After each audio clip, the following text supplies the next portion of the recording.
Ce mercredi 25 octobre, second tour, le 8e film d'Albert Dupontel, sort au cinéma. En promotion, le cinéaste a été invité sur le plateau de C'est à vous, la veille, et a été interviewé, ce jour, par Le Parisien. Dans les colonnes de nos confrères, le réalisateur d'Adieu les cons, qui avait raflé pas moins de 7 statuettes au César en 2021, a évoqué, sans filtre, les difficultés qu'il avait pu rencontrer pendant la crise sanitaire concernant la date de sortie de sa dernière comédie. Pour rappel, son long métrage Adieu les cons, dans lequel il donnait la réplique à Virginie Efira, était sorti en salle en octobre 2020.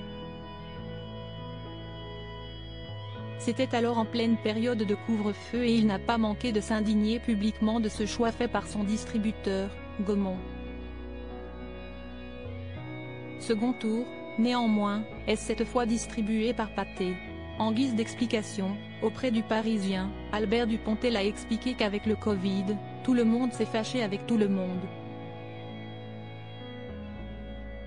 Connu pour son franc-parler, le cinéaste et acteur de 59 ans a fait part de son refus de s'en tenir aux griffes du marketing et de son souhait de bénéficier d'une liberté totale vis-à-vis de son distributeur, y compris sur l'affiche et la bande-annonce. Un cinéaste qui a toujours brisé les chaînes. Albert Dupontel a simplement rappelé qu'il aime qu'on, eux laisse tranquille, de manière générale.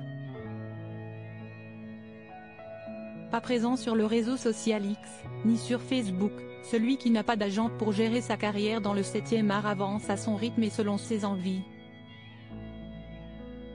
Le cinéma, ce n'est pas comme la course à pied, c'est une question de goût. Alors, je ne serais pas sincère si j'allais chercher les trophées, s'est-il justifié pour expliquer son absence à la cérémonie des Césars en 2021.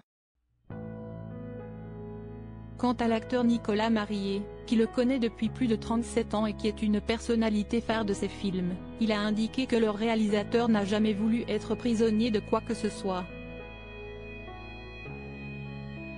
Tout son chemin va dans le sens de la liberté, a-t-il martelé.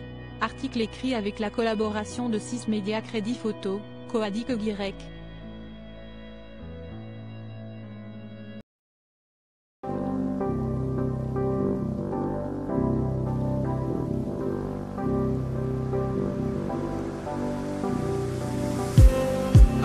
Just